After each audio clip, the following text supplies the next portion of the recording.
Hello everybody, I hope all of you are doing good. I am Deepika from learner hub, एक ऐसा free learning platform जहां पर आप पढ़ सकते हो physics, chemistry, maths, biology and SST absolutely for free only at learnerhub.com।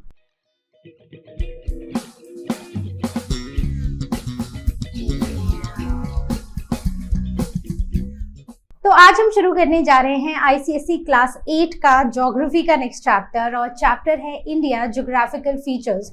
तो इस चैप्टर में हम इंडिया कहाँ पर है वर्ल्ड में, वर्ल्ड मैप में हमें कहाँ पर देखने को मिलता है, नॉर्दर्न में हेमिस्फेयर में है, सदर्न में है, ईस्टर्न में है, वेस्टर्न में है, ये सब कुछ देखेंगे। उसकी लॉन्गिट्यूड लैटिट्यूड की लोकेशंस भी देखेंगे, और साथ ही साथ कौन से ज्योग्राफिकल फीचर्स हमें अपने इंडिया में देखने को मिलते हैं, वो सब कुछ हम डीपली डिस्कस करेंगे। So without wasting any time let's get started. तो बच्चों, जब हम अपने देश की बात करते हैं, अपने इंडिया की, अपने भारत की बात करते हैं, तो हमारा देश भी मामूली देश नहीं है।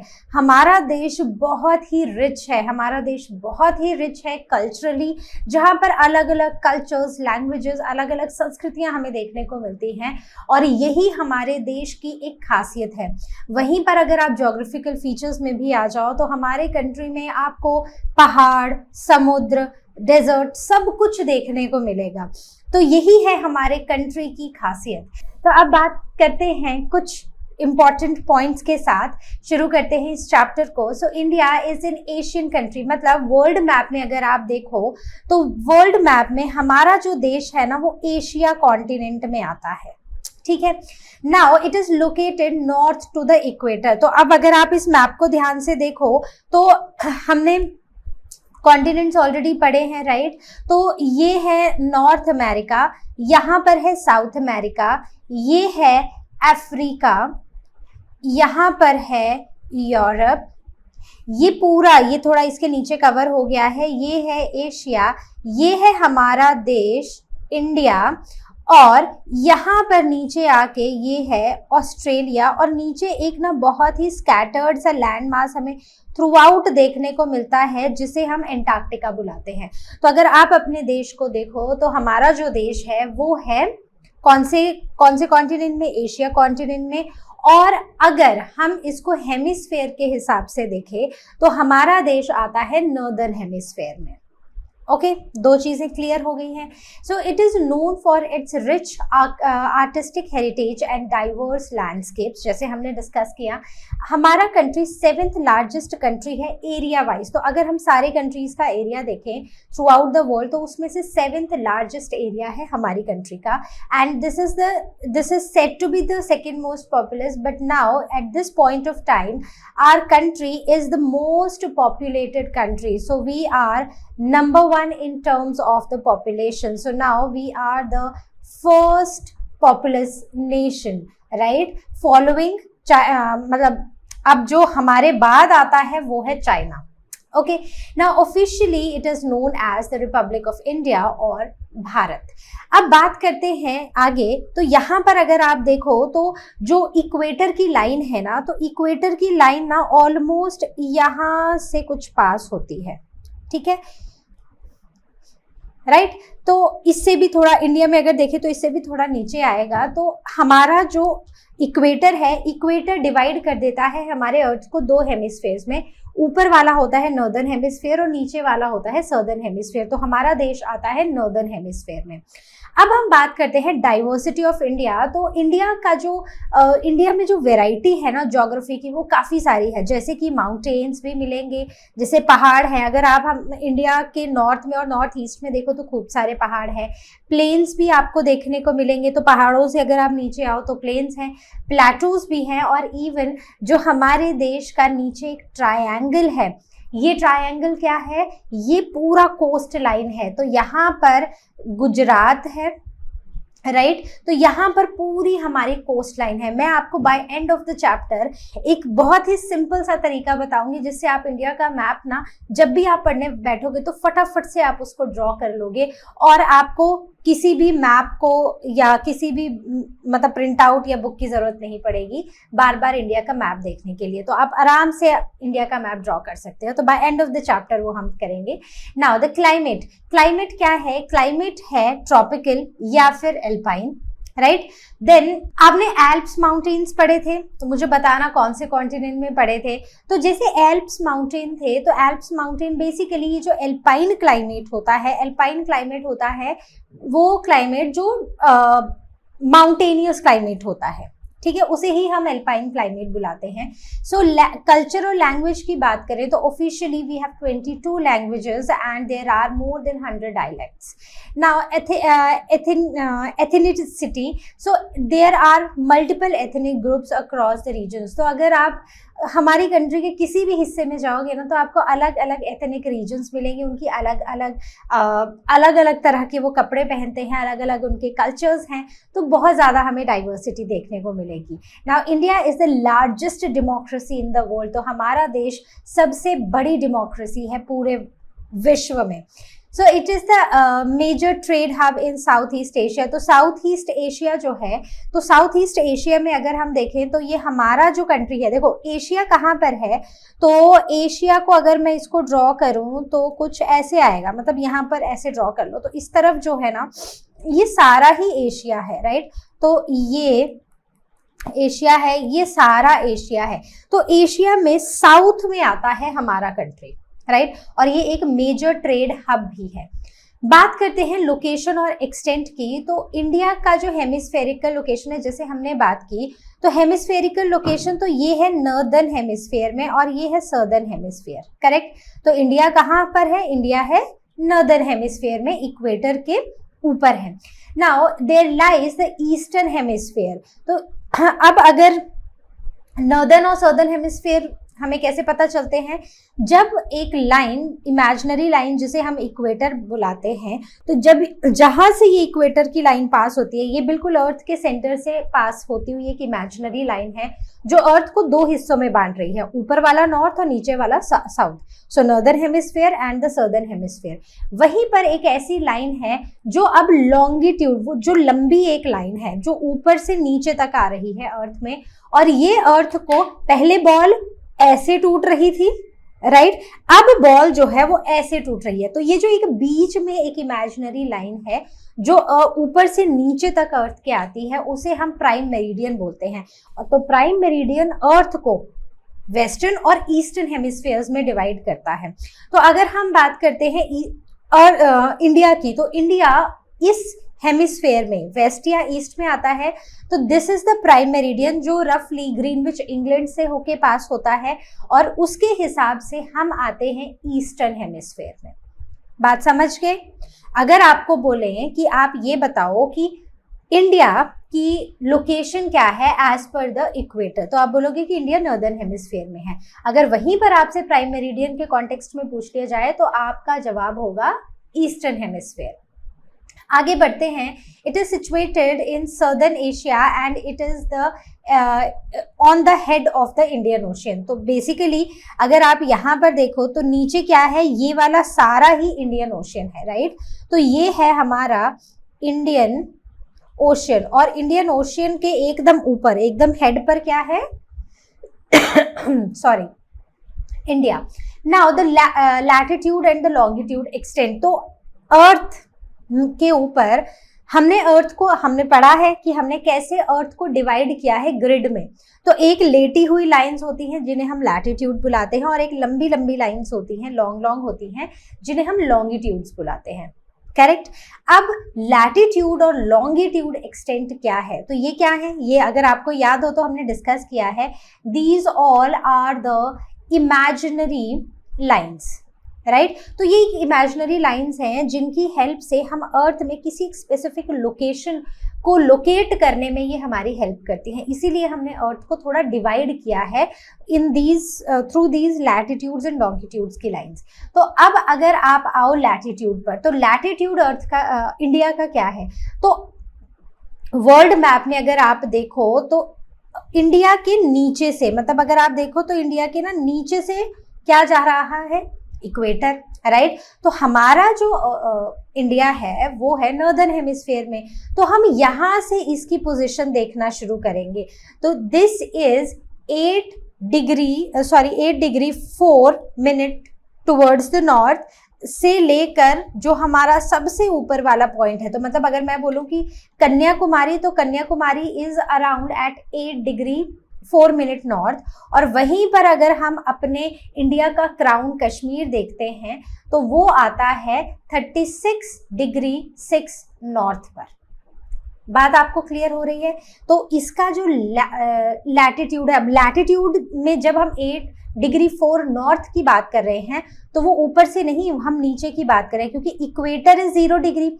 इक्वेटर से ऊपर को जाते जाएंगे तो ये 1 2 3 4 टिल 90 डिग्री बढ़ता जाएगा, राइट। इसका मतलब कि जो हमारा सबसे बॉटम, जिसको हम southernmost part of India बोलते हैं, that is at 8 degree 4 minute north, और जिसे हम क्राउन ऑफ इंडिया बुलाते हैं that is at 37 degree 6 minute north, right. क्यों दोनों नॉर्थ? क्योंकि दोनों ही नॉर्थ, क्योंकि हमारा इंडिया पूरी तरह नॉर्दर्न हेमिस्फीयर में एग्जिस्ट करता है, ठीक है। यही अगर ऐसा होता कि आधा साउथ में होता, आधा नॉर्थ में होता, तो यहाँ पर ये नॉर्थ की जगह साउथ भी लिखा हुआ मिल सकता था। अब हम बात करते हैं इसके लॉन्गिट्यूड की। तो लैटिट्यूड जो है वो लेटा हुआ होता है, और जो इक्वेटर होता है वो भी लेटा हुआ होता है। तो जब भी हम लैटिट्यूड की बात करते हैं तो वो नॉर्थ या साउथ में आता है, जब हम लॉन्गिट्यूड की बात करते हैं तो वो वेस्ट या ईस्ट में आता है। तो अब जैसे हमने डिस्कस किया था कि प्राइम मेरिडियन वो एक इमेजिनरी लाइन है जो ग्रीनविच इंग्लैंड से होकर गुजरती है, तो लॉन्गिट्यूड जो है, लॉन्गिट्यूड भी एक ऐसा इंडिया का जो लॉन्गिट्यूड है और प्राइम मेरिडियन के हिसाब से हम ईस्ट में आते हैं। तो इसका मतलब कि यहाँ पर दोनों ही हमारे कोऑर्डिनेट्स में क्या होगा? ईस्ट होगा। तो 68 degree 7 minutes east to 97 degree 25 minutes east. तो मतलब दिस पॉइंट, इस तरफ को प्राइम मेरिडियन है, so this point is at 68 degree 7 minutes east, and this point जो इसका ईस्टर्न मोस्ट एक्सटेंट है that is 97 degree 25 minutes east, right. तो इस क्लास में मैं आपको ये बोलूंगी कि this is something important that you must remember. मतलब इतना कोई हार्ड एंड फास्ट ये नहीं कि आज बैठे हैं और आज ही लैटिट्यूड और लॉन्गिट्यूड का एक्सटेंट हम पूरा ऐसे एकदम पढ़ लेंगे। बात सिर्फ इतनी है कि जब आप इसको पढ़ो तो इसको ध्यान से पढ़ो।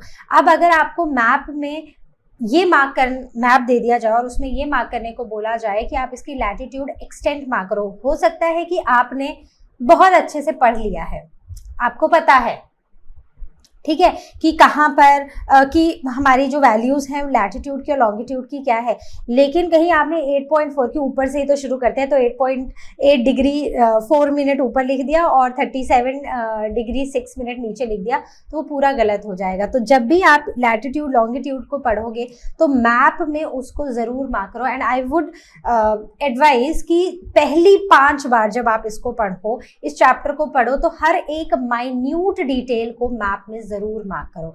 और अगर आपको लगता है कि कहीं पर प्रॉब्लम है, कुछ समझ नहीं आ रहा है, तो do ask your questions on ask question section, और you can book your class with Learno Hub Swayam, right.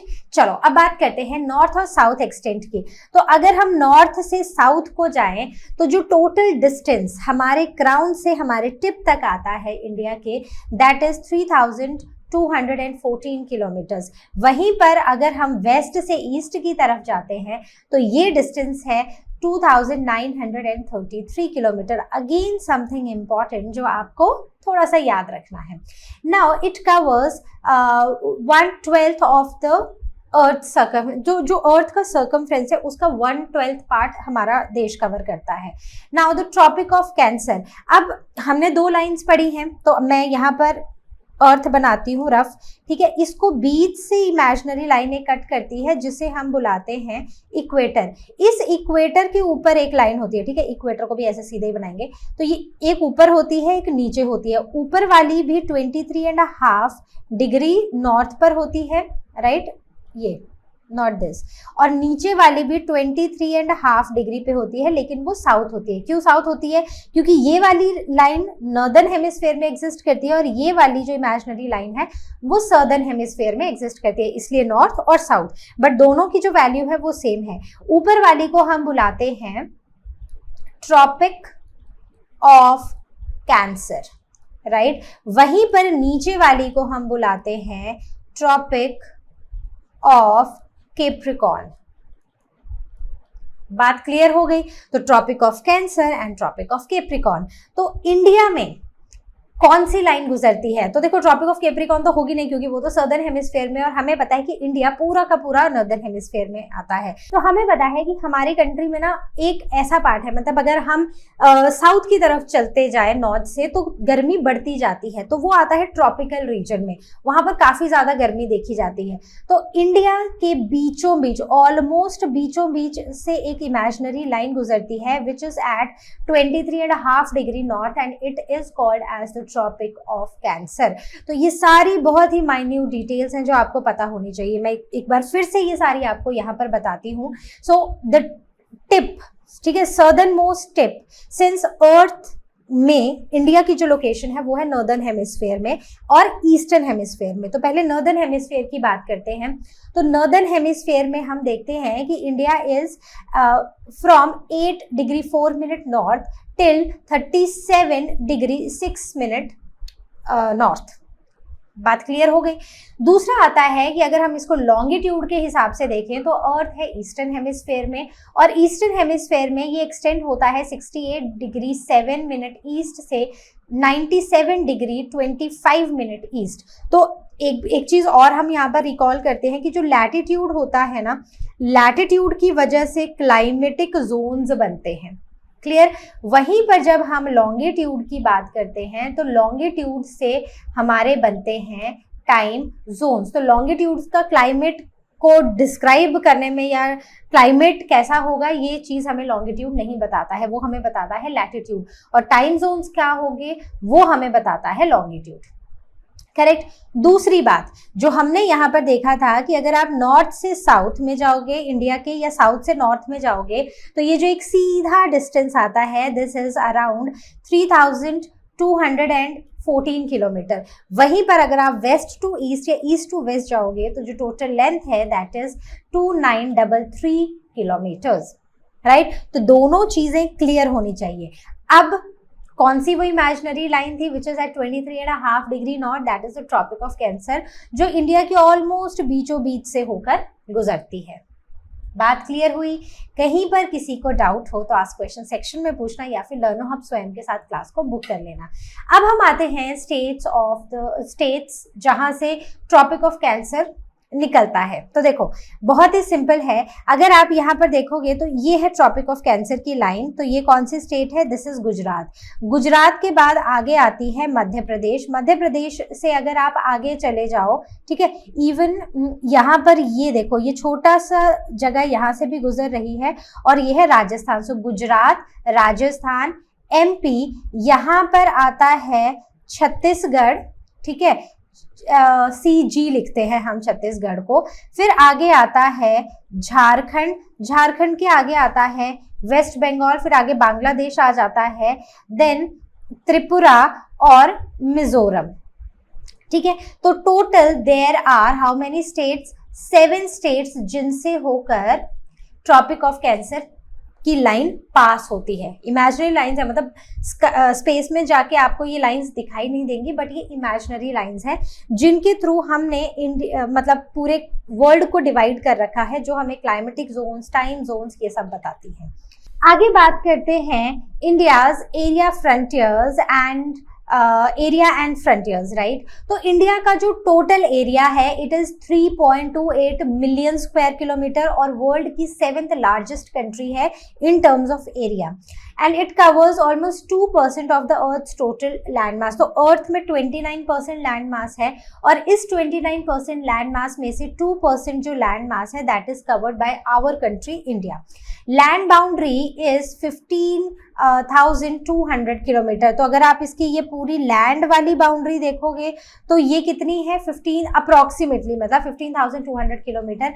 वहीं पर अगर आप इसकी कोस्ट लाइन पे आओगे तो ये जो कोस्ट वाली लाइन है, अगर आप कोस्ट पर आओगे विच इज अरेबियन सी और बे ऑफ बंगाल, तो इस तरफ है बे ऑफ बंगाल, राइट, और यहाँ पर है अरेबियन सी, राइट। मैंने बहुत ही रफ में लिखा है, आप समझ जाना।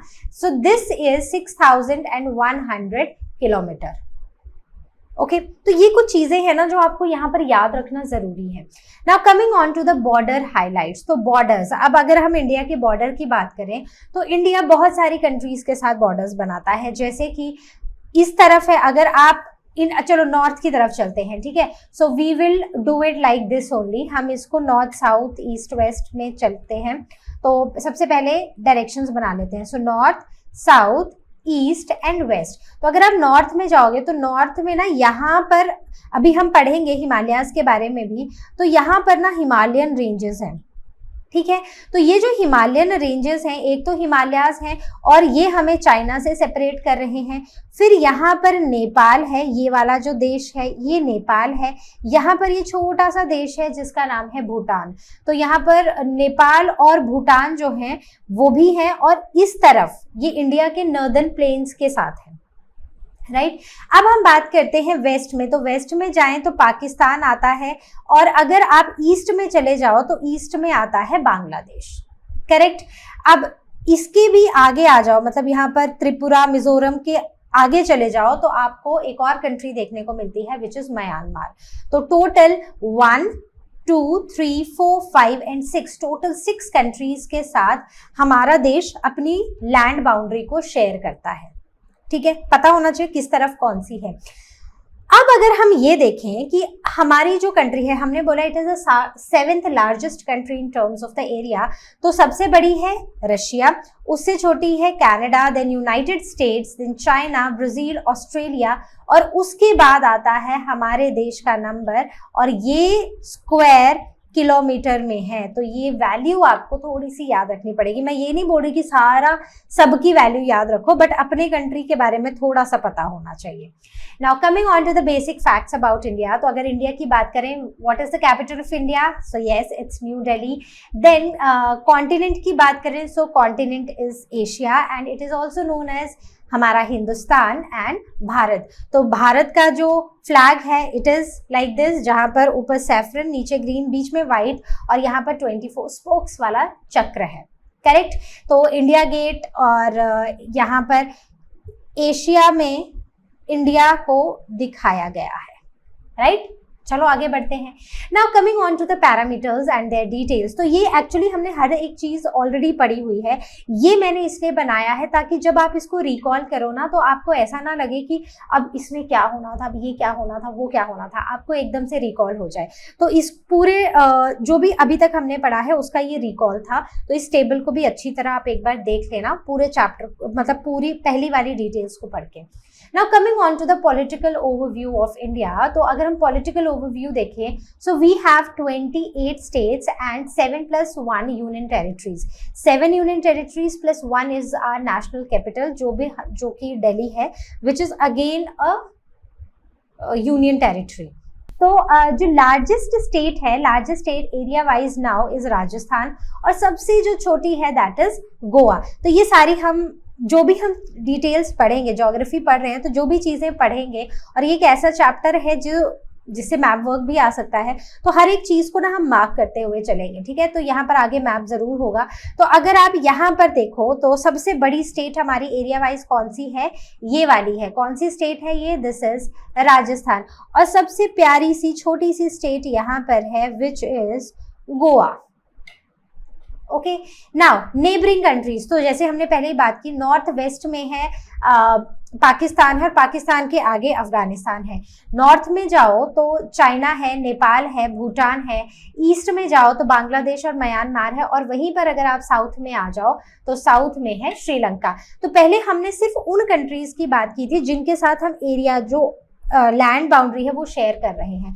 इसमें से अफगानिस्तान और श्रीलंका के साथ हम लैंड बाउंड्री शेयर नहीं करते हैं, but yes they are our neighbouring countries, right. तो यहाँ पर नीचे आके क्या है?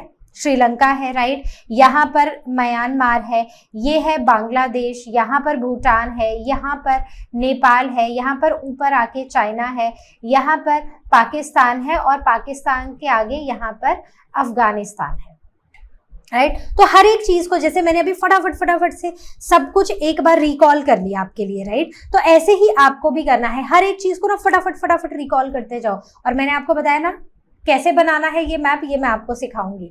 तो अब आते हैं हम पॉलिटिकल डिविजन में, जहां पर हमने पढ़ा कि we have 28 states, 8 UTs and states are primarily formed based on the linguistic boundaries. अब अगर आप ना इंडिया में, अगर आप इंडिया के साउथ में आ जाओ, ठीक है, साउथ में केरला है, तमिलनाडु है, राइट, कर्नाटका है। अगर आप ना तीनों लोगों को बात करते हुए, 3 लोग खड़े कर दो, केरला से, एक तमिलनाडु से और एक कर्नाटका से, ऑल्दो वो अपनी अपनी स्टेट में होंगी लेकिन उनकी लैंग्वेजेस ना थोड़ी सी सिमिलर होंगी, लेकिन yet they will be different. तो बेसिकली ऐसा है कि जो ये हमारी स्टेट्स बनी हैं, ये स्टेट्स बेसिकली लिंग्विस्टिक बाउंड्रीज हैं। तो एक स्टेट में कुछ एक भाषा बोली जाती है, दूसरी स्टेट में अलग भाषा बोली जाती है। इवन अगर आप उन स्टेट्स में डीपर डाइव कर जाओ ना, तो हर स्टेट के हर एक रीजन में भी अलग अलग भाषाएं बोली जाती हैं और वो फर्दर डिस्ट्रिक्ट्स हैं उनके। बात आप समझ रहे हो? तो हमारी जो अलग अलग स्टेट्स हैं, उन अलग अलग स्टेट्स में अलग अलग लैंग्वेजेस बोली जाती हैं और ये अलग अलग लैंग्वेजेस के बेसिस पर ही हमने अलग अलग स्टेट्स बना दी है। समझ गए? आगे बढ़ते हैं। नाउ द ईच स्टेट और UT has its own administrative government. तो हर एक स्टेट की या यूटी की ना अपनी अपनी गवर्नमेंट है। ऐसा नहीं है कि सेंटर जो न्यू दिल्ली है, New Delhi is controlling the whole country, नहीं। जो स्टेट्स हैं, स्टेट्स आर कंट्रोल्ड और run by the state governments. वैसे ही यूटीज जो है उनके भी एडमिनिस्ट्रेटिव गवर्नमेंट्स अपनी हैं।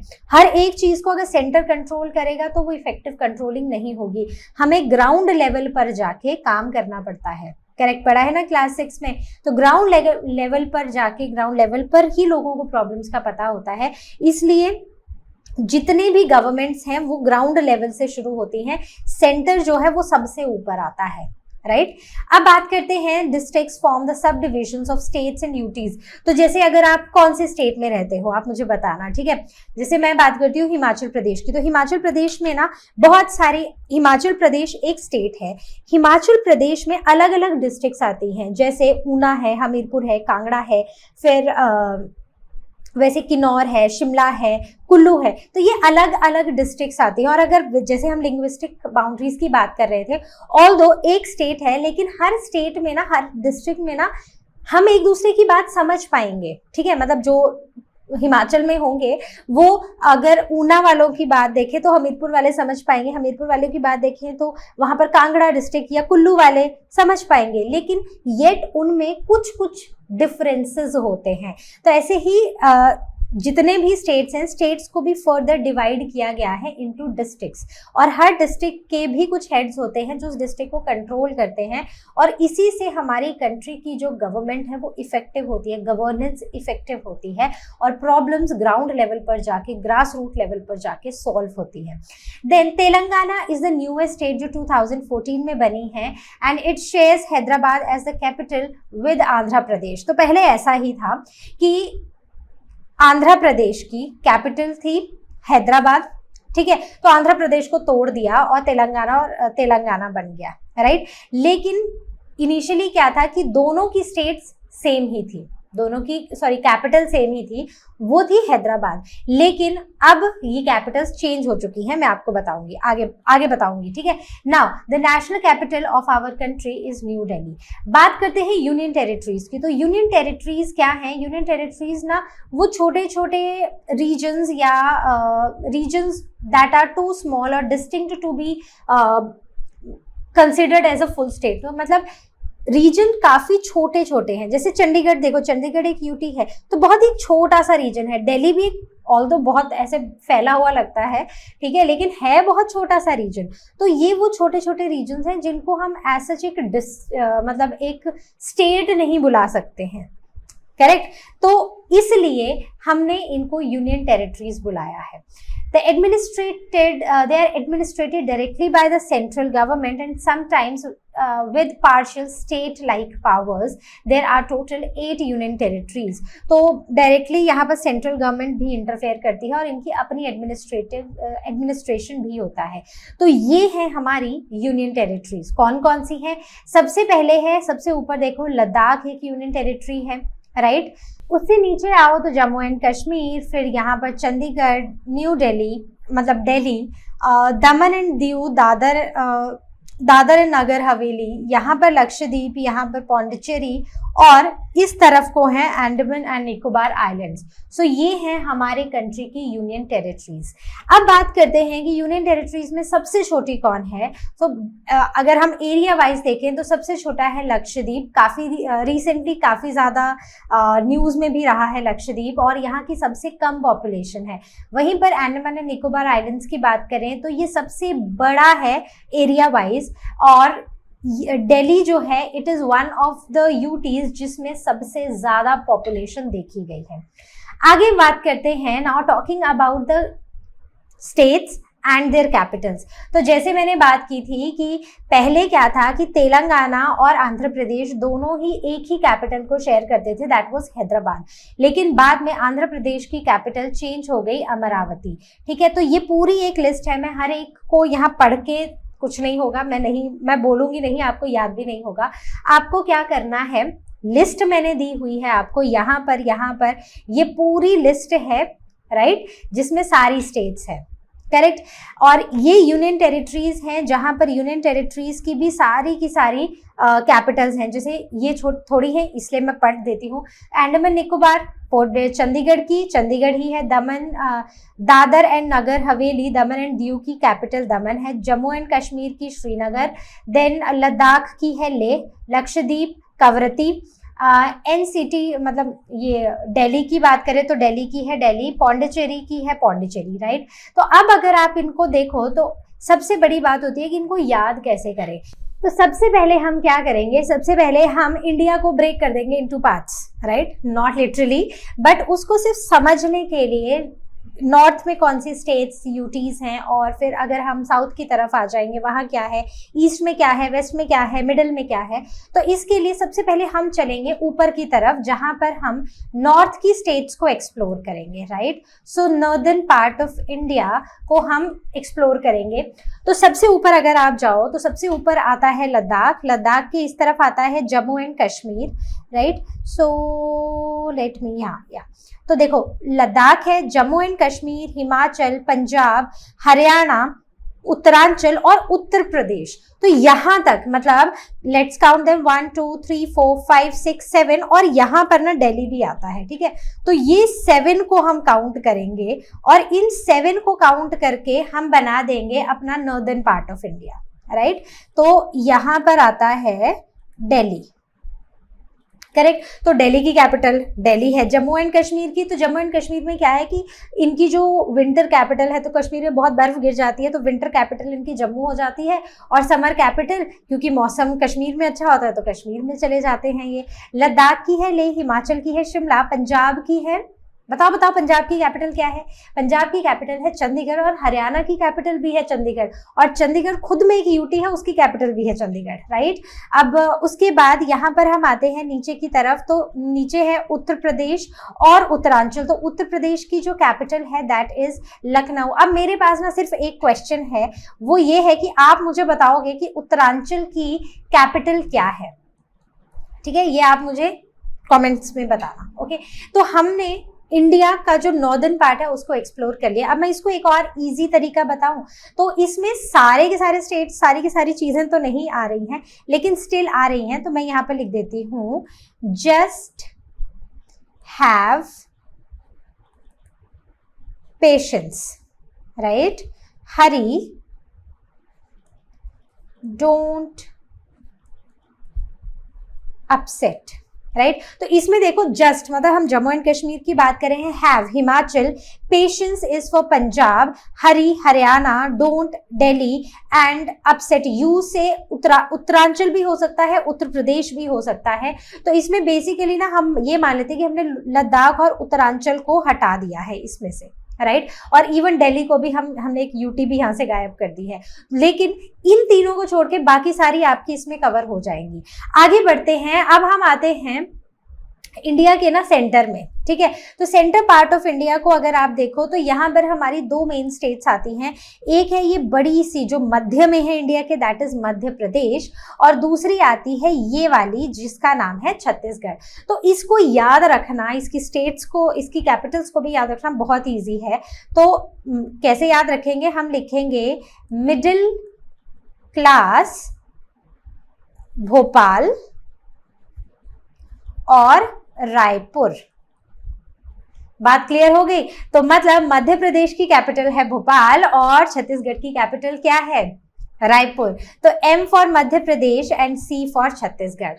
ठीक है, कुछ कुछ निमोनिक्स हैं जो आपको, अगर आपको लगता है कि आप इससे बेटर बना सकते हो, please do it and I would request कि आप उन सबको चैट में भी लिख दो ताकि और बच्चों को जिनको ये शायद मुश्किल लग रहा हो उनके लिए भी आसान हो जाए।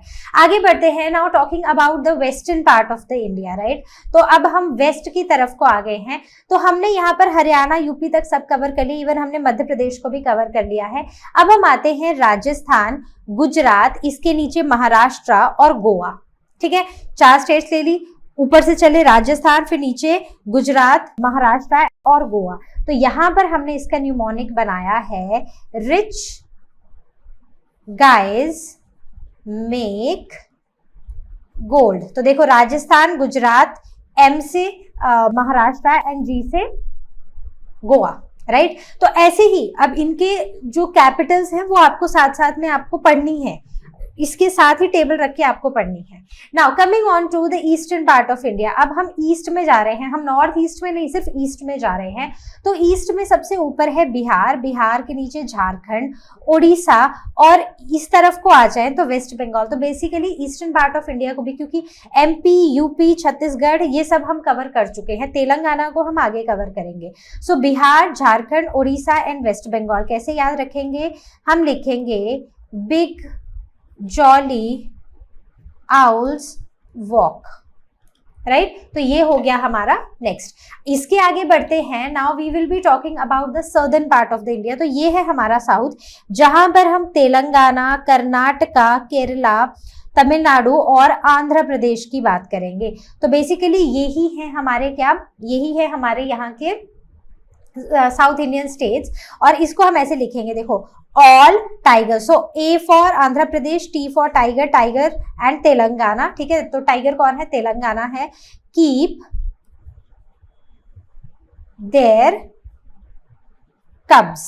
ठीक है, तो कैसे याद रखेंगे? All, right. तो कहां गया? Andhra Pradesh, Telangana, Karnataka, T for their, और K से कब, K से कर्नाटका, और ये कब को आप KUB लिख दो। अगर आपको ऐसा लग रहा है तो KUB लिख दो ताकि आपको याद रह जाए। तो तेलंगाना की कैपिटल क्या है? जल्दी से बताओ, हमने पढ़ी थी पहले। There was a clash between Telangana की कैपिटल एंड आंध्र प्रदेश की कैपिटल। पहले दोनों की ही हैदराबाद हुआ करती थी, अब सिर्फ तेलंगाना की हैदराबाद है, आंध्र प्रदेश की है अमरावती। केरला जाओगे तो तिरुवनंतपुरम, जिसे ट्रिवेंड्रम भी बोला जाता है। तमिलनाडु में जाओगे चेन्नई, और कर्नाटका में जाओगे तो बेंगलुरु, राइट। बात क्लियर हो गई? तो जो भी है उसको अच्छे से पढ़ लेना है। मैं ये नहीं बोल रही ये सारे के सारे टेबल एक साथ करके खत्म करो, एक एक को पढ़ो। आज नॉर्थ पढ़ लो, कल ईस्ट पढ़ लेना, परसों साउथ पढ़ लेना, ऐसे एक एक करके और उनकी कैपिटल साथ साथ में पढ़ते जाना। अब आते हैं हम नॉर्थ ईस्ट में। तो नॉर्थ ईस्ट में हम क्लॉकवाइज डायरेक्शन में चलेंगे। तो क्लॉकवाइज हम यहाँ से शुरू करते हैं। देखो, असम, अरुणाचल प्रदेश, फिर आगे नागालैंड, नागालैंड के आगे मणिपुर, मणिपुर के आगे मिजोरम, मिजोरम के आगे त्रिपुरा, और त्रिपुरा के आगे है मेघालय, और मेघालय के अगर आप यहाँ पर जाओ तो यहाँ पर आता है सिक्किम। ठीक है, तो ये है टोटल हमारी कितनी है? 8, राइट। तो north, okay, so north east. So north east में जो टोटल हमने पढ़ी हैं वो है 8। तो इनको आप ऐसे याद रख सकते हो, द आंटीज, द नहीं, सिर्फ aunties in north makes amazing tasty meals and snacks. बात क्लियर हो गई? चलो आगे बढ़ते हैं। Now coming on to the physiographic divisions of India. देखो, हमने जहां पर बात की थी तो हमने पढ़ा था कि इंडिया कल्चरली भी बहुत डाइवर्स है, और साथ ही साथ इंडिया में ना बहुत सारे लैंग्वेजेस हैं, साथ ही साथ इंडिया एक ऐसा देश है जहां पर आपको डेजर्ट्स, माउंटेन्स, प्लेन्स, कोस्ट सब कुछ देखने को मिलता है। तो बस वही फिजियोग्राफिक डिविजन्स हैं हमारी कंट्री के, टोटल हैं 6 based on the terrain and the landscape. सबसे पहले हम नॉर्दर्न माउंटेन्स के बारे में पढ़ेंगे, ये एक बहुत ही इंपॉर्टेंट पार्ट है इस चैप्टर का। देन हम नॉर्दर्न प्लेन्स के बारे में पढ़ेंगे, फिर हम नीचे की तरफ को आएंगे, यहाँ पर हम प्लेटूज के बारे में पढ़ेंगे, इंडिया के डेजर्ट के बारे में पढ़ेंगे, इंडिया के कोस्टल प्लेन्स के बारे में पढ़ेंगे, और फिर यहाँ पर इंडिया के आइलैंड्स के बारे में पढ़ेंगे। तो इस तरफ है लक्षद्वीप आइलैंड्स और यहाँ पर है Andaman and Nicobar islands, right. तो ये सारे हम पढ़ेंगे। तो हम शुरू करने वाले हैं नॉर्दर्न माउंटेन से। तो ये नॉर्दर्न माउंटेन्स है। अब देखो, हमने देखा था कि जो हमारा कंट्री है ना, तो अगर ये अर्थ है, अर्थ को इक्वेटर डिवाइड कर रहा है और इक्वेटर के ऊपर 23.5 डिग्री नॉर्थ पे एक लाइन आती है जिसे हम ट्रॉपिक ऑफ कैंसर बुलाते हैं। तो ये वाला जो रीजन होता है, this is the tropical region. इसके ऊपर अगर आप चले जाओगे ना, तो ये वाला रीजन, मतलब दिस इज 66.5 डिग्री नॉर्थ, ये होता है टेम्परेट रीजन, ठीक है। तो ये कौन सा है, दिस इज ट्रॉपिकल। इसके ऊपर है टेम्परेट, और ये वाला जो सबसे ऊपर पोल्स की तरफ है, इसे हम पोलर रीजन बुलाते हैं। तो इंडिया बेसिकली इक्वेटर के ऊपर है। इक्वेटर की लाइन इंडिया से होकर नहीं जाती है, इक्वेटर के ऊपर है, लेकिन इंडिया से होकर जाती है ट्रॉपिक ऑफ कैंसर की लाइन। तो बेसिकली ऑलमोस्ट आधा जो पार्ट है इंडिया का, वो आता है इस ट्रॉपिकल रीजन में, और जो ऊपर वाला जो नॉर्दर्न पार्ट है इंडिया का, वो आता है टेम्परेट रीजन में। बात क्लियर हुई। तो नीचे वाला जो हिस्सा है इंडिया का, वो गर्म रहता है, और ऊपर वाला जो है, वहां पर मॉडरेट क्लाइमेट्स देखे जाते हैं, मतलब वहां पर सर्दियां भी आती हैं और गर्मी भी आती है। So the northern mountains form one of the most significant divisions. Even ये हमारे इंडिया की बाकी कंट्रीज के साथ बाउंड्रीज भी बनाता है। Northern boundary of India stretches from approximately 3600 kilometres, और इसकी जो विड्थ है वो है 150 to 400 किलोमीटर। तो ये कुछ टर्म्स है ना, मतलब ये कुछ वैल्यूज है, मैं ये बोलूंगी, जो आपको थोड़ा सा पढ़ते रहोगे ना, रिकॉल करते रहोगे, याद हो जाएगी। मतलब ऐसे नहीं बैठना कि आज मतलब मुझे ये पता होना चाहिए कि जो विड्थ है वो नॉर्दर्न माउंटेन्स की विड्थ 150 किलोमीटर से 400 किलोमीटर तक है। ये रटने नहीं बैठेंगे हम, बट इसको हम पढ़ेंगे, सिर्फ पढ़ेंगे, right. Now it includes Himalayas and Karakoram ranges. तो काराकोरम की बहुत सारी रेंजेस है, आगे पढ़ाऊंगी मैं आपको। इसमें हिमालयाज और काराकोरम रेंजेस आती हैं, and they act as a natural barrier and they also protect us from cold. तो एक तो ये हमें एनिमीज से बचा रही है, इतनी हाई माउंटेन रेंजेस है जो हमें एनिमीज से बचाती हैं, और दूसरा ये हमें कोल्ड विंड्स से भी प्रोटेक्ट करती हैं। क्योंकि अगर हम यहाँ पर देखें तो ऑलमोस्ट इस रीजन में हमारा देश आता है, तो ऊपर से पोलर रीजन है, पोलर रीजन में बर्फ पड़ी हुई है, और वहां से चलती है ठंडी ठंडी हवाएं। तो उन ठंडी ठंडी हवाओं से भी हमें कौन बचाते हैं, ये बड़े बड़े हिमालयन रेंजेस बचाते हैं। आगे बढ़ते हैं। Now talking about the Karakoram ranges and the trans Himalayas. तो सबसे पहले ये काराकोरम रेंज और ट्रांस हिमालयाज के बारे में डिस्कस करते हैं। तो इससे पहले कि ना हम बेसिकली डिटेल में जाएं कि कहाँ कहाँ पर कौन कौन सी माउंटेन रेंजेस है, मैं आपको एक सिंपल सी बात बताती हूँ कि हिमालयाज बने कैसे। तो क्या आप जानते हो कि जहां पर आज हिमालयाज है ना, वहां पर कुछ साल नहीं, बहुत साल पहले, और अराउंड 70-80 मिलियन ईयर्स अगो, वहां पर एक सी हुआ करता था। अब हुआ क्या कि हिमालयाज बने जब दो प्लेट्स जो है वो आपस में टकराई, और टेक्टोनिक प्लेट्स के टकराने से और आपस में मिलने की वजह से वहां पर बन गया क्या, एक माउंटेन रेंज, राइट, जिसे हम हिमालयाज के नाम से बुलाते हैं। तो साउथ में ना इंडो ऑस्ट्रेलियन प्लेट थी, ठीक है, साउथ से इंडो ऑस्ट्रेलियन प्लेट और एक यूरेशियन प्लेट जो थी, वो ना एक दूसरे के पास आने लगी, ठीक है।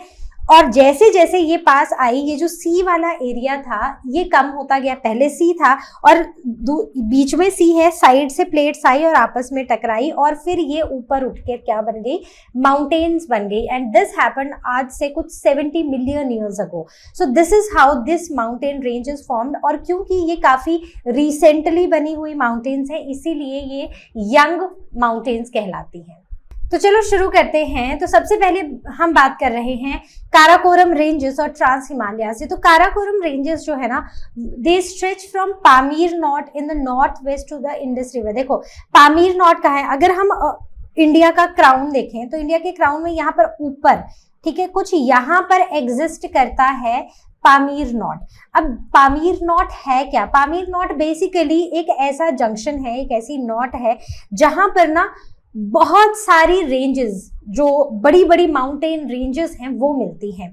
तो दिस इज नॉट, इसे रूफ ऑफ द वर्ल्ड भी कहा जाता है। यहाँ से बहुत ये बोल सकते हैं कि यहाँ पर अलग अलग बड़ी बड़ी माउंटेन रेंजेस मिलती हैं, या फिर हम ये भी बोल सकते हैं, हमने पिछले चैप्टर में भी एशिया में भी ये पढ़ा है कि यहाँ से बहुत सारी बड़ी बड़ी रेंजेस निकलती हैं। जैसे अगर आप इस तरफ को, वेस्ट की तरफ को चले जाओगे तो यहाँ से यहाँ पर इसको बुलाते हैं हिंदू कुश, राइट। और अगर आप इस तरफ को चले जाओगे तो इसे बुलाते हैं कुन-लुन रेंज। बात क्लियर हो गई? तो ये जो पामीर नॉट है ना, अगर हम काराकोरम रेंज और ट्रांस हिमालयाज की बात करें तो काराकोरम रेंज और ट्रांस हिमालयाज भी ना इसी रेंज से निकलती हुई माउंटेन्स हैं, which stretches from Pamir knot in the north west of the Indus river in Ladakh. ठीक है, तो ये है लद्दाख, ये वाला पोर्शन है इंडिया का लद्दाख, विच जहां पर कैलाश रेंज है, राइट। तो ये है लद्दाख रेंज, यहाँ पर आती है कुछ लद्दाख रेंज। इसके आगे चले जाओ, इसके ऊपर आओ, राइट। मैं इसको बनाती हूँ with some other colour, blue से बनाते हैं, राइट। तो यहाँ पर ऊपर है काराकोरम रेंज, राइट। इस काराकोरम रेंज के नीचे है लद्दाख, और आगे को भी बहुत सारी रेंजेस आती हैं, ऐसा है। ओके, तो अब ये वाला जो रीजन है, देखो जब हम ये बात कर रहे थे ना कि ये हिमालयन रेंजेस कैसे बनी, पहले तो यहाँ पर एक सी हुआ करता था, तो धीरे धीरे यूरेशियन प्लेट और दूसरी तरफ से इंडो ऑस्ट्रेलियन प्लेट पास आई, आपस में टकराई। अब इनका जो टकराना था वो इतना स्मूथ नहीं था, तो जब ये आपस में टकराई तो इससे ना बहुत सारी अलग अलग रेंजेस बन गई, राइट। तो ये बहुत सारी रेंजेस जो है वो आपस में कहाँ पर मिलती है? यहाँ पर पामीर नॉट में, करेक्ट। इसी काराकोरम रेंज की जो सबसे हाईएस्ट पीक है, या फिर हम ये भी बोल सकते हैं कि जो वर्ल्ड की हाईएस्ट पीक है, दैट इज K2, और इसकी हाइट कितनी है? That is 8611 kilometre. ये आपको पता होना चाहिए। इट इज 600 किलोमीटर लॉन्ग और इसकी एवरेज विड्थ है 120 to 140 किलोमीटर। तो this is something that is again important to us. आगे बढ़ते हैं। Now the Karakoram ranges and the trans Himalayas में, इनमें ग्लेशियर्स मिलते हैं। कौन कौन से? देखो अभी एग्जैक्टली सारे कहाँ पर है ये आपको मार्क करने को नहीं आएगा, बट रफली आपको आइडिया होना चाहिए कि कौन सा कहाँ पर है। जैसे ऊपर है पामीर नॉट, यहाँ पर है काराकोरम रेंज, और इसके नीचे है लद्दाख हिल्स। ठीक है, इतना बेसिक सा हमें समझ आ गया। यहाँ पर ग्लेशियर्स हैं। सियाचिन ग्लेशियर आपने सुना होगा, हमारी इंडियन आर्मी वहां पर है जो अपने पोस्ट को कंट्रोल कर रही है। तो सियाचिन, बाल्टेरो, ये वो ग्लेशियर्स हैं जो इस काराकोरम रेंज और ट्रांस हिमालयाज में एग्जिस्ट करते हैं। ये वो ग्लेशियर्स हैं। अब एक क्वेश्चन जो शायद आपके भी दिमाग में आ रहा होगा और हर बच्चे के दिमाग में आ रहा होगा, वो ये कि इन हिमालयाज को हम ट्रांस हिमालयाज क्यों बुला रहे हैं? तो वर्ड ट्रांस का मतलब है समथिंग दैट इज अक्रॉस और समथिंग दैट इज बियॉन्ड। तो अगर आप एक्चुअल हिमालयन रेंज देखोगे ना, तो वो ना कुछ यहाँ पर एग्जिस्ट करती है, मतलब उसकी जो एक्चुअल लोकेशन है वो ये है। लेकिन ये वो हिमालयाज है, या ये फिर वो रेंजेस हैं, जैसे ये ऐसे आगे को बढ़ती हुई रेंजेस है, ये वो रेंजेस हैं जो हिमालयाज के ऊपर नहीं है, ये हिमालय से बिल्कुल कनेक्टेड नहीं है, लेकिन हिमालय से थोड़ा दूर है, राइट, उनके आसपास है। तो इसीलिए हम इन्हें ट्रांस हिमालयाज बुलाते हैं। They connect India with the Tibetan region, तो ये इंडिया को तिब्बतियन रीजन के साथ कनेक्ट करती हैं।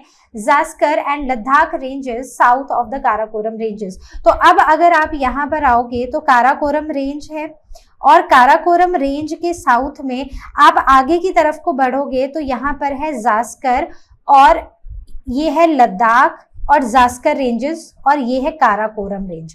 तो ये है काराकोरम, ये है जास्कर, और ये है लद्दाख, राइट। तो ऊपर काराकोरम है, नीचे जास्कर है, और उसके नीचे क्या है? लद्दाख रेंज। तो ये बेसिक सा आपको बस पता होना चाहिए। Now coming on to the Himalayas, तो हिमालयस जो हैं they are around 2500 kilometre long continuous mountain wall on the northern side of India. तो इंडिया के नॉर्थ में ये एक कंटिन्यूअस ऑलमोस्ट 2500 किलोमीटर की एक कंटिन्यूअस माउंटेन वॉल है, right. It extends Indus in the west and Brahmaputra to the east. तो ये यहाँ पर अगर वेस्ट में देखो तो यहाँ पर इंडस रिवर है, और अगर आप ईस्ट में चले जाओ तो आपको यहाँ पर ना ब्रह्मपुत्र रिवर देखने को मिलेगी। तो बेसिकली वो ये रिवर्स जो है वो इन्हीं हिमालय से निकल रही हैं। नाउ द हिमालयाज, तो हिमालयाज जो है ना, हिमालयाज को हम मेजरली तीन, क्योंकि ये जो पूरी रेंज है ना ये हम यहाँ से देखते हैं, मतलब ऑलमोस्ट यहाँ से चलती है, यहाँ से चलती है और आगे की तरफ को बढ़ती जाती है। तो ये काफी वाइड स्प्रेड है हमारे इंडिया के मैप में, और रफली ये ऑलमोस्ट हमारी कंट्री की ऑलमोस्ट 12 स्टेट्स को कवर करती हैं। हिमालयाज वेस्टर्न, सेंट्रल और ईस्टर्न, तो वेस्ट के हिमालयाज, सेंटर के हिमालयाज और ईस्ट के, तो इस तरफ के जो है ये वेस्टर्न होंगे, ये जो बीच में आएंगे वो सेंट्रल हैं, और ये वाले जो हैं ये ईस्टर्न है। अब हम ये नहीं कर सकते कि बीच में नेपाल आ गया तो यहाँ के हिमालयाज को हटा दो। जब हम हिमालयाज की बात कर रहे हैं, ये कंटिन्यूअस रेंज है, ये वो माउंटेन रेंजेस हैं, ट्रांस हिमालयाज, काराकोरम और हिमालयाज, ग्रेटर हिमालयाज, ये वो रेंजेस हैं जो एक सी था और उस सी के मतलब दो प्लेट्स आई, वो आपस में टकराई और फिर ये हिमालयाज बने। तो जब भी हम इनको पढ़ेंगे, चाहे वो किसी भी कंट्री में है, हम उनको इकट्ठा पढ़ेंगे ताकि हमें उनकी क्लैरिटी हो सके। तो हिमालयन रेंजेस में सबसे पहले आती है हिमाद्री, जिसे हम ग्रेटर हिमालयाज बुलाते हैं, और ये टेबल आपको इन तीनों के बीच में डिफरेंस समझाएगा। तो कौन कौन से हिमालयन सब डिविजन है? हिमाद्री, हिमाचल और शिवालिक्स। तो हिमाद्री ग्रेटर हिमालयाज है, हिमाचल लेसर हिमालयाज है, और शिवालिक्स आउटर हिमालयाज कहलाए जाते हैं। ग्रेटर हिमालयाज मतलब वो जिनकी एलिवेशन 6000 मीटर से भी ऊपर है, राइट? किस 6000 मीटर अबव सी लेवल, ठीक है। लेसर हिमालयाज या फिर हिमाचल इज, इनकी जो हाइट होती है ये 3700 से 4500 metre above the sea level होती है। शिवालिक्स की 900 से 1200 metre above the sea level इनकी हाइट होती है। फीचर्स की बात करें तो इनमें काफी हाईएस्ट हमें पीक्स देखने को मिलती हैं, जैसे कि माउंट एवरेस्ट, वो है हिमाद्री में, मतलब ग्रेटर हिमालयाज में। दूसरे आते हैं हिमाचल या फिर लेसर हिमालयाज, तो इनमें जैसे हिल स्टेशन नैनीताल है, शिमला है, मसूरी है, ये सब आते हैं हिमाचल में। उसके बाद आते हैं शिवालिक, शिवालिक्स में है outer Himalayas. Outer Himalayas they are made up of soft rocks and they are less continuous, मतलब इनकी रॉक सॉफ्ट है और ये इतनी कंटिन्यूअस रेंज नहीं है जितनी हम ग्रेटर हिमालयाज को एक कंटिन्यूअस वॉल की तरह देखते हैं, उतनी कंटिन्यूअस ये नहीं है। सबसे पहले बात करते हैं ग्रेटर हिमालयाज की, यानी कि हम हिमाद्रीज की बात करेंगे। So these are the northern most and continuous range that lie on the edge of the Tibetan plateau. तो ये ना ऑलमोस्ट यहाँ पर एग्जिस्ट करती हैं। World's highest mountain peak Mount Everest भी हिमाद्रीज में ही है, जिसकी हाइट है 8848 metre in Nepal. Kanchenjunga 8598 metre, Nanga Parbat 8216 metre and Nanda Devi 7817 metre. तो इन सब की सबसे हाईएस्ट कौन सी है? सेकंड हाईएस्ट, थर्ड हाईएस्ट और फोर्थ हाईएस्ट, और उनकी हाइट क्या है अबव द सी लेवल, वो भी आपको पता होनी चाहिए। आगे बढ़ते हैं। नाउ द लेसर हिमालयाज और द मिडल हिमालयाज, या फिर उनको हम हिमाचल के नाम से भी जानते हैं।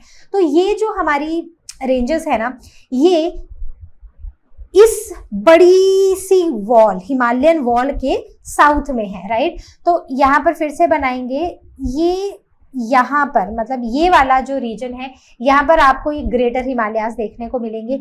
इनके नीचे आप आ जाओगे, जैसे कि अगर आप यहाँ पर आते हो, अब मैं ना इनको ब्लू से ड्रॉ करती हूँ ताकि आपको थोड़ा सा डिफरेंस समझ आए। ब्लू से नहीं, ग्रीन से करते हैं इस बार, ठीक है? तो यहाँ पर, फिर यहाँ पर, फिर आगे ऐसे, मतलब ऐसे ना ब्रेक में ना ये आपको ऐसे को देखने को मिलेंगी, ठीक है? तो ऐसे जो ग्रेटर हिमालयाज है उनके साउथ में हमें देखने को मिलते हैं लेसर, मिडल या फिर Himachal Himalayas. So the height of the mountain ranges, जैसे हमने बात की थी 3700 मीटर से 4500 metre above the sea level. इसमें आते हैं हमारे हिल स्टेशन जैसे कि Kashmir, Kullu, Kangra valley and Kathmandu valley in Nepal. तो मतलब अगर आप ग्रेटर हिमालयाज को देखोगे, वो इतनी हाई रेंजेस है, इतनी हाई रेंजेस है कि वहां पर ना कोई पॉपुलेशन एज सच एग्जिस्ट करना सेटल होना मुश्किल है। लेकिन अब ये थोड़े लेसर हिमालयस है, हाइट अच्छी है, बर्फ भी गिरती है, सब कुछ है, लेकिन यहाँ पर फिर भी लिविंग थोड़ा पॉसिबल है। तो ये हिल स्टेशंस हैं जहाँ पर लोग घूमने जाते हैं। अब किसी टाइम आपकी छुट्टी होगी, आपको बर्फ देखने का मन करेगा, आप माउंट एवरेस्ट तो नहीं चढ़ जाओगे, तो आप शिमला, मसूरी, नैनीताल या फिर कश्मीर ही घूमने जाओगे, राइट। तो इसलिए ये आते हैं लेसर और मिडल हिमालयस। बात करते हैं आउटर हिमालयस, जिन्हें शिवालिक्स भी बुलाते हैं। ये और भी साउथ में है, ये जो सारी रेंजेस थी इनके और भी साउथ में देखने को मिलती हैं, और these are lowest among all the Himalayan ranges. इनकी जो हाइट है that is from around 900 to 1200 metre above the sea level. ये मड और सॉफ्ट रॉक्स की बनी होती हैं, और ये एक डिसकंटिन्यूअस रेंज है। बात क्लियर हुई?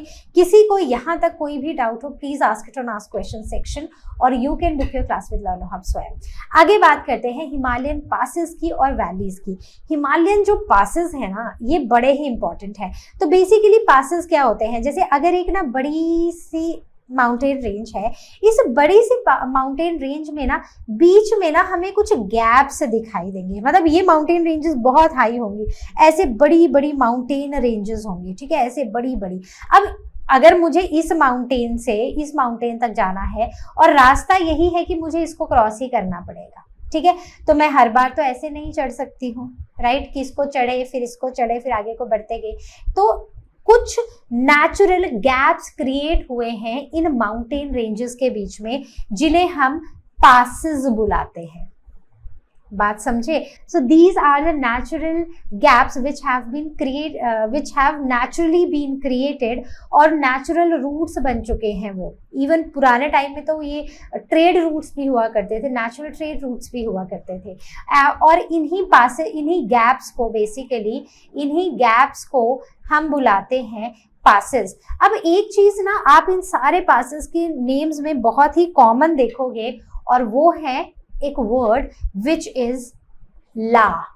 क्या मतलब होता है ला का? ये जो वर्ड ला होता है इसका मतलब होता है माउंटेन पासेस। तो जहां पर भी, अब जैसे मैंने जीपला, शिपकिला, नथुला, बोमडीला, ये मैंने ला लिख दिए हैं, तो आपको तो पता है कि अच्छा ये 4 पासेस तो एग्जिस्ट करते ही हैं। अगर मैं आपको कहीं और से एक नथुला और मुझे पासेस के नाम ही नहीं याद आ रहे हैं, तो अगर मैं कोई भी एक नाम लिख दूं और उसके आगे अगर मैं ला लगा दूं, तो आपको समझ आना चाहिए कि हम वहां पर माउंटेन पासेस की बात कर रहे हैं, ठीक है। तो मतलब माउंटेन पासेस एक नेचुरल गैप्स हैं, एक नैरो से गैप्स हैं दो बड़ी बड़ी माउंटेन रेंजेस के बीच में, जो एक ट्रैवल या ट्रेड रूट हो सकता है। करेक्ट। अब बात करते हैं वैलीज की। अच्छा एक बात बताओ कि पासेस और वैलीज के बीच में डिफरेंस क्या है? तो पासेस जो होते हैं वो बड़ी बड़ी माउंटेन्स के बीच में नैरो से एक रोड्स होते हैं, ऑल्दो डिफिकल्ट होते हैं बड़ी बड़ी माउंटेन रेंजेस के बीच से जाना। और जो वैलीज होती हैं, वैलीज मोस्टली हिल्स और जो थोड़ी लोअर माउंटेन्स होती हैं उनके बीच के एरियाज को हम पासेस बुलाते हैं। मतलब दो बड़ी बड़ी माउंटेन्स हैं या दो हिल्स हैं या दो माउंटेन्स हैं, बहुत बड़ी नहीं बट माउंटेन्स हैं, उनके माउंटेन्स के बीच का जो एरिया होता है, और जनरली इन एरियाज में रिवर्स बहती हैं। तो दो माउंटेन्स हैं, उनके बीच में एक रिवर बह रही है, उसे हम बुलाते हैं वैलीज। और ये वैलीज बहुत ही फर्टाइल होती हैं। क्यों होती हैं? क्योंकि बीच में नदी बह रही है और नदी अपने साथ लेकर आती है फर्टाइल सॉइल, और वो इसके आसपास के एरियाज को फर्टाइल बना देती है। नाउ तो वैलीज में जैसे कि कांगड़ा, कुल्लू, कश्मीर, काठमांडू, ये सारी की सारी वैलीज है। इंपॉर्टेंस क्या है इन सब की? Trade, access and military, strategic military routes भी ये बनते हैं। Coming on to the next, that is Purvanchal mountains और द ईस्टर्न एक्सटेंशन या फिर पूर्वांचल हिल्स भी बुलाते हैं। तो अब हम ना बिल्कुल नॉर्थ ईस्ट की तरफ शिफ्ट होने वाले हैं। तो नॉर्थ ईस्ट में आप ये वाला एरिया देख रहे हो, देखो अब मैं इसको जरा लेजर से दिखाती हूँ। ये वाला एरिया, ये जो एक नैरो सा एरिया है, आप देख रहे हो इसको, ये जो नैरो सा एरिया है ना, यही एरिया बेसिकली ये वो एरिया है जहां पर पूर्वांचल हिल्स, पूर्वांचल माउंटेन्स या ईस्टर्न एक्सटेंशन एग्जिस्ट करता है। जैसे कि मैं यहाँ पर ड्रॉ करूंगी, आप थोड़ा सा समझना, यहाँ पर, ठीक है, यहाँ पर और कुछ यहाँ पर, राइट। नाम लिखो इनके, तो नाम भी लिखती हूँ। ये हैं मीजो हिल्स। देखो पूर्वांचल हिल्स में कौन कौन सी हिल्स हैं? Mizo hills, then Manipur hills, इसके ऊपर जाओ तो आ जाएंगी नागा हिल्स, और इसके भी ऊपर चले जाओ तो आ जाएंगी पतकाई हिल्स। ठीक है, सो दीज आर, अब नॉर्थ साउथ और सेंटर की मानी जाती है, तो नॉर्थ में जो है दैट इज ये पतकाई बम और नागा हिल्स, तो ये नॉर्थ की है। साउथ में आ जाती है मीजो और लुशाई हिल्स, राइट। अब यहाँ पर इवन ना ये जो सेंटर पार्ट है, ठीक है, ये वाला जो पार्ट है, अब इसको हम मार्क करते हैं रेड से, करेक्ट, तो इसको मार्क करेंगे ये वाले रेड से, राइट। तो यहाँ पर इसे हम सेंट्रल रेंजेस भी बोलते हैं, सेंटर पूर्वांचल हिल्स भी बोलते हैं। तो यहाँ पर कौन कौन सी है, देखो इसी डायरेक्शन में याद रखना, गारो, खासी और जैंतिया, तो गारो, खासी और जैंतिया हिल्स हैं ये, राइट। तो ये आ जाती है सेंटर वाली पूर्वांचल हिल्स। एक तो साइड में है जो नॉर्थ और साउथ की बनती है, और एक है सेंटर में GHJ, गारो, खासी एंड जयंतिया हिल्स। तो इनके नाम ना, अब वैसे तो बहुत जरूरत भी नहीं है कि आप इनको बिल्कुल यहाँ पर मार्क करो, बट हाँ रफली आपको पता होना चाहिए कि पूर्वांचल हिल्स कहाँ पर होती हैं, नॉट एग्जैक्टली कि कहाँ पर नागा है, कहाँ पतकाई बम है, कहाँ पर मीजो है, कहाँ पर मणिपुर हिल्स हैं, लेकिन रफली आपको पता होना चाहिए। मतलब मैं अगर आपको मार्क करने को बोलूँ ग्रेटर हिमालयाज, तो उनको आप यहाँ मार्क नहीं कर सकते। मैं आपको बोलूँ कि आप पूर्वांचल हिल्स को मार्क करो, तो आप पूर्वांचल को यहाँ पर इस एरिया में मार्क नहीं कर सकते।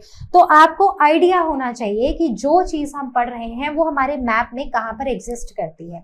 आगे बढ़ते हैं। Now the features, they are located in the north east India. कहाँ पर एग्जिस्ट करती है? इंडिया के नॉर्थ ईस्ट पार्ट में, correct. They form the natural boundary with the Myanmar. तो यहाँ पर क्या है? म्यांमार है, और म्यांमार के साथ ये हिल्स नेचुरल बाउंड्रीज बनाती हैं। आगे बढ़ते हैं। Now what is the importance of these north mountains, या फिर ये जो हमारे हिमालयाज हैं इनकी क्या इंपॉर्टेंस है? देखो बड़ी सारी इंपॉर्टेंस है। एक तो ये हमारे लिए एक नेचुरल वॉल है जो हमें इन्वेडर्स से बचाती है, राइट, कि किसी भी देश से कोई भी ऐसे ही घुस के हमारी कंट्री में ना आ जाए। तो ये वो बड़ी बड़ी माउंटेन वॉल्स हैं जो हमें इन्वेडर्स से बचाती हैं। They block cold winds from the central Asia. तो जैसे हमने बात की थी कि ऊपर पोलर रीजन है और हमारा कंट्री आता है टेम्परेट और ट्रॉपिकल रीजन में। तो इसके ऊपर क्या है? पोलर रीजन है, तो और वहां पर है बहुत ज्यादा ठंडी। तो वहां से जो ठंडी हवाएं चलती हैं उनसे भी हमें ये बड़ी बड़ी माउंटेन्स, जैसे हमारे घर की दीवारें हैं, हमें बाहर की ठंडी हवा से बचाती हैं, वैसे ही ये बड़ी बड़ी माउंटेन रेंजेस हमें सेंट्रल एशिया की ठंडी ठंडी हवाओं से बचाती हैं। Now they check monsoon winds leading to the rainfall. तो ये माउंटेन विंड्स को भी चेक करती है एंड जिससे बारिश भी आती है। Then they are also sources of river, जैसे गंगा, यमुना, ब्रह्मपुत्र का सोर्स भी यही है। The rivers carry fertile soil for the plains, right. अब वहां से क्या होगा कि फर्टाइल सॉइल आएगी, अब ये रिवर्स बहेंगी, रिवर्स के साथ फर्टाइल सॉइल आएगी, और ये इतनी फर्टाइल होती है कि जहां पर भी ये होती है वहां पर एग्रीकल्चर बहुत अच्छा हो जाता है, वहां पर नेचुरली क्रॉप्स बहुत अच्छी ग्रो करती हैं। They are greater source for hydro electricity. तो इन्हीं रिवर्स के पानी को रोके हाइड्रो इलेक्ट्रिक पावर प्रोजेक्ट्स बनाए जाते हैं, जिससे हमारे घरों तक इलेक्ट्रिसिटी पहुंचती है। इतनी बात समझ आ गई। तो मैंने ना इन नॉर्दर्न माउंटेन्स को थोड़ा सा और क्लासिफाई करके मैंने यहाँ पर लिख दिया है ताकि आपको कंफ्यूजन ना हो।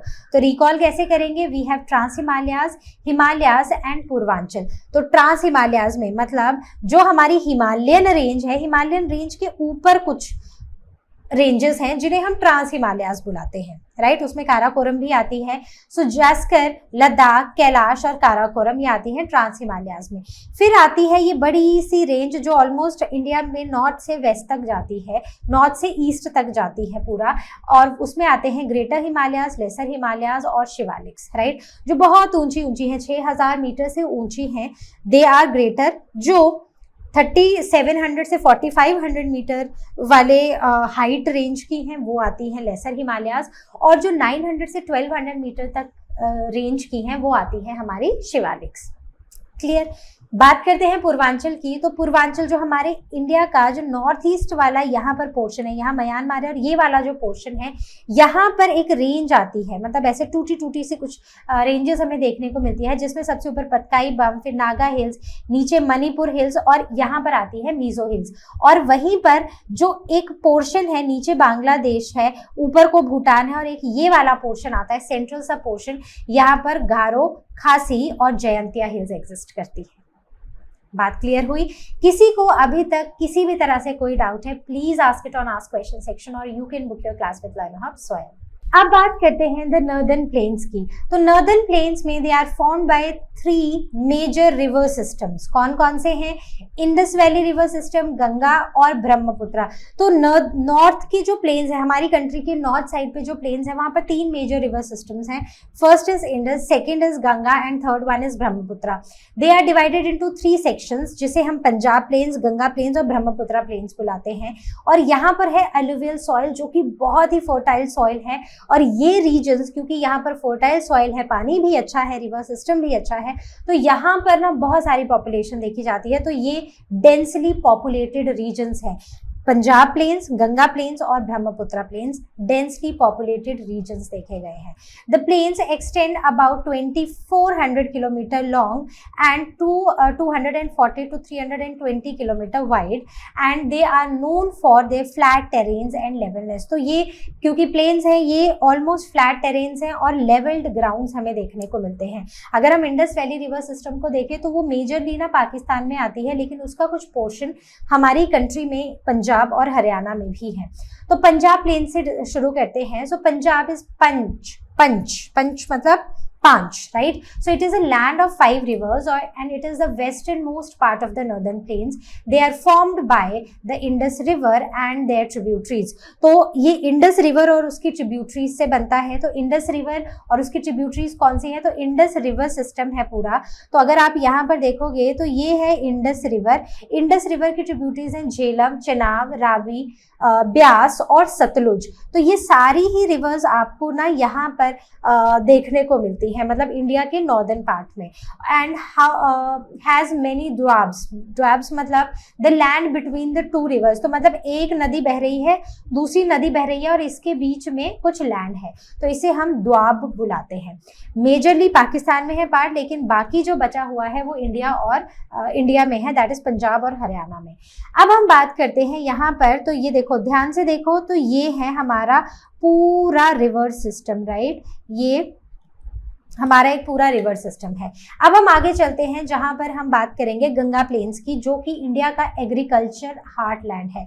मतलब ये वो जगह है जहां पर बहुत फर्टाइल सॉइल है और जहां पर खूब सारा पानी है, तो एग्रीकल्चर के लिए ये जगह बहुत अच्छी है। So it covers UP, Bihar, West Bengal and the northern Madhya Pradesh. तो अगर हम इस मैप में वापस आए तो ये है गंगा, राइट? तो गंगा इस रीजन में है, ठीक है? कहाँ पर है? ये वाला जो रीजन है यहाँ पर है गंगा, और गंगा इस एरिया को बहुत ही फर्टाइल बना देती है। तो कहाँ पर है ये चीज़ आपको पता होनी चाहिए। इंडिया की कौन कौन सी स्टेट्स को कवर कर रही है वो आपको पता होना चाहिए। It is form by the Ganga reverse and the tributaries. तो मतलब गंगा का जो प्लेन है वो गंगा रिवर और उसकी ट्रिब्यूटरीज से बनता है। कौन कौन से हैं उसकी ट्रिब्यूटरीज? यमुना, घगरा, देन गंधक, कोसी, सोन एंड दामोदर। तो ये सारी वो रिवर्स हैं जो गंगा की ट्रिब्यूटरीज हैं। तो यहाँ पर मैंने सारी मार्क नहीं की हैं, बट ये कुछ नाम हैं जो आपको याद रखने हैं, राइट? अब आगे बढ़ते हैं। यहाँ बहुत ज़्यादा फर्टाइल सॉइल है। फर्टाइल सॉइल है तो एग्रीकल्चर के लिए अच्छा है, और एग्रीकल्चर के लिए अच्छा है तो यहाँ की पॉपुलेशन भी बहुत ज़्यादा डेंस है। और जो मेजर रिवर्स हैं, रिवर सिटीज़ हैं, वो है कानपुर, पटना एंड कोलकाता। ओके, आगे बढ़ते हैं। Now the Brahmaputra plain. तो हमारा जो थर्ड प्लेन है that is Brahmaputra plain, which is the eastern riverine land, जो असम में है। तो बेसिकली ये देखो, ये है हमारी ब्रह्मपुत्रा रिवर, राइट? तो ये बेसिकली कहाँ पर है? ये यहाँ पर आके असम में है। It is fed by the Brahmaputra river and it's tributaries. तो कौन कौन सी ट्रिब्यूटरीज हैं वो पता होना चाहिए। So tributaries are Subansiri, Manas, Bharali, Dhinishri and Tista. It originates as Sangpo river in Tibet. तो ये बेसिकली तिब्बत में ओरिजिनेट होती है ये रिवर, जिसे सैंगपो बुलाते हैं तिब्बत में, और इंडिया में आके हम इसे ब्रह्मपुत्र रिवर बुलाते हैं. इट जॉइंस गंगा इन बांग्लादेश. तो ये अगर आगे बढ़ती जब जाती है आगे आगे आगे तो ये बांग्लादेश पहुंच जाती है. इस तरफ से ये पहुंच जाती है इस तरफ से गंगा आ जाती है, यहाँ से ब्रह्मपुत्र आ जाती है, और दोनों कहाँ मिल जाती हैं, आकर मिल जाती हैं बांग्लादेश में. तो यहाँ पर बनता है गंगा ब्रह्मपुत्र डेल्टा, जिसे सुंदरबंस भी बुलाते हैं. तो वैसे तो चैप्टर अभी खत्म हुआ नहीं है, चैप्टर अगली वीडियो में पक्का से खत्म हो जाएगा, लेकिन मैंने आपको बोला था कि इस वीडियो के एंड में मैं आपको बताऊंगी कि आप इजीली बैठे बैठे इंडिया का मैप कैसे बना सकते हो. और ये मैप बनाने के लिए ना आपको कुछ नहीं चाहिए, आपको सिंपल अपनी एक पेन और एक नोटबुक चाहिए है, और आपको बार बार इस चैप्टर को पढ़ने के लिए बार बार जाके मैप को ढूंढना भी नहीं पड़ेगा. तो हम क्या करेंगे, हम ऊपर x लिखेंगे, नीचे हम लिखेंगे k, नीचे आएंगे लिखेंगे v, और यहाँ पर हम उल्टा j बना देंगे. तो अब इनको यहाँ से मिलाते हुए चलेंगे इस तरह. तो जैसे मैं बना रही हूँ आप मेरे साथ साथ बनाओ. यहाँ पर टच नहीं करेंगे हम इसको. फिर नीचे आएंगे इस तरह, यहाँ पर इसको जोड़ेंगे और ऊपर की तरफ जाएंगे, और ये बन गया हमारा इंडिया का मैप रफली, राइट. तो बार बार चैप्टर को ना पढ़ने के बहाने आप ये नहीं बना सकते कि आपको तो इंडिया का मैप नहीं मिल रहा है. तो आप सिंपली इसको बनाओ, यहाँ पर अपनी साइड में जो भी नेबरिंग कंट्रीज हैं उनको मार्क करो. सिंपली कहाँ हिमालयाज हैं, कहाँ पर ट्रांस हिमालयाज हैं, कहाँ पर गारो खासी जयंतिया हिल्स हैं, वो सब आप यहाँ पर आराम से मार्क कर सकते हो. तो ऐसे हम अपने चैप्टर को, अपने कंट्री को इजीली पढ़ सकते हैं. So this was all from our today's session. I hope आपको समझ आया है. अभी भी बहुत कुछ बाकी है जो इस चैप्टर में पढ़ना है, लेकिन उसको हम नेक्स्ट सेशन में खत्म करेंगे. So till then you all take care, and as you all know, लर्नो का मतलब फ्री है पर बेस्ट है.